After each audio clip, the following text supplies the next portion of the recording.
सभी शिक्षक साथियों को सादर जय भीम, इंकलाब जिंदाबाद। साथियों, जैसा कि हमें पढ़ा, जो हमारे संगठन को साथियों ने ये जो निर्णय लिया कि हमें पढ़ाने दो मुहिम एक शुरू की और उसमें समस्त प्रकार के गैर शैक्षणिक कार्यों को नहीं करने का ऐलान किया, जिसमें एक बीएलओ का काम भी शामिल था। और इसे ये पूर्ण रूप से साबित कर दिया है संगठन के साथियों ने कि ये निर्वाचन का कार्य नहीं है, क्योंकि प्रशासनिक अधिकारियों ने हमें बार बार ये बताने का प्रयास किया कि एक निर्वाचन का कार्य है और सुप्रीम कोर्ट ने, फलाने कोर्ट ने ये कह रखा है कि आप निर्वाचन का कार्य है वो करने के लिए बाध्य हैं। तो हमारे साथियों ने एक आरटीआई लगाई कोटा से और उन्होंने ये मांगा, एक किसी साथी की वहाँ पर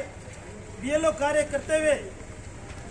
डेथ हो जाती है तो उनको क्लेम के लिए वहाँ पर जिस शिक्षकों से भिड़ोगे तो वो तो सारे रास्ते अपना लेंगे। क्लेम के लिए उन्होंने कह दिया कि हमें क्लेम दीजिए, क्योंकि निर्वाचन कार्य में उनकी क्या हो गई है,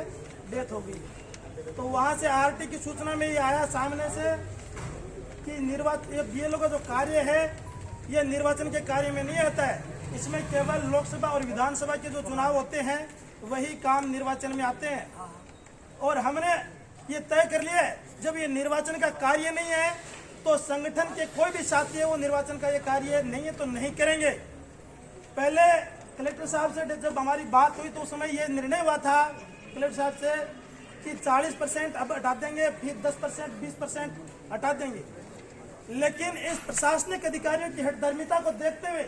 फिर हमने ये निर्णय लिया, न तो 40 चलेगा न 50 चलेगा, तो 100% हटाना होगा और हटेगा। लड़ेंगे,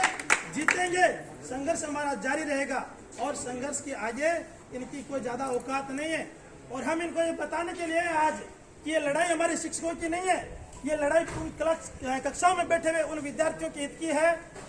और उन अभिभावकों के हित की है जिन्होंने हमारे ऊपर विश्वास करके हमारे पास अपने फूल से नवनियालों को भेजा है, हमारे पर विश्वास करके। और उन बच्चों के साथ आप जिस प्रकार से प्रशासनिक अधिकारियों के द्वारा तुगलक की फरमान जारी करके और उनके हकों की लड़ाई आप वहां पर जो हमें परेशान कर रहे हैं, उन्हें पढ़ाने से आप बाधित कर रहे हैं, हम उनके हकों की लड़ाई यहाँ पर लड़ रहे हैं। ये केवल शिक्षकों के लिए नहीं है, क्योंकि इन प्रशासनिक अधिकारियों की जो एक इस प्रकार से आती रहती है कि ये टीचर्स है वो काम नहीं करना चाहते, काम टीचर्स के बगैर कभी हुआ ही नहीं है, इन्होंने ही काम किए हैं, लेकिन वो काम हम क्यों करें जिन काम के लिए हम बाध्य है ही नहीं। दूसरी बात, आप 17 का नोटिस जारी कर रहे हैं हमारे साथियों को, आप कौन होते हो जारी करने वाले? आपने हमें क्या यहाँ इसके लिए नियुक्त किया है क्या? नियुक्त अधिकारी हमारे, अगर हम काम नहीं करते हैं तो प्रशासनिक अधिकारी हमारे विभाग को लिखे कि आपके विभाग कार्मिक नहीं करते हैं, हम जवाब अपने विभाग को देंगे, आपको देने के लिए बाध्य नहीं है। ये 17 का नोटिस देने वाले हैं ना, ये डराने वाली जो सिस्टम को ये नहीं है। इसलिए प्रशासनिक अधिकारियों को हम बताने आए कि हमारे जो शिक्षा शासन सचिव है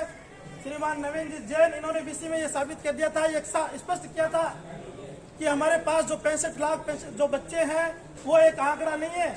वो बच्चे किसी न किसी का भविष्य है, उनके साथ खिलवाड़ न करें। और यही बात हम प्रशासनिक अधिकारी बताने हैं कि हमारे पास वो बच्चे हैं वो एक आंकड़ा नहीं है, वो किसी न किसी का भविष्य है और आप उनका भविष्य खराब न करें, हमें पढ़ाने दीजिए, वहां पर हमारी कक्षाओं को बाधित न करें। अगर अब भी समझ में नहीं आया, समय रहते समझ जाइए, प्रशासनिक अधिकारियों से अपील है, अगर अब भी समझ में नहीं आया तो इसका खामियाजा आपको भी भुगतना पड़ेगा। लेकिन इस बात के लिए प्रतिबद्ध है कि अपने राजस्थान के जो शिक्षक साथी है वो बीएलओ का कार्य नहीं करेंगे, नहीं करेंगे, नहीं करेंगे।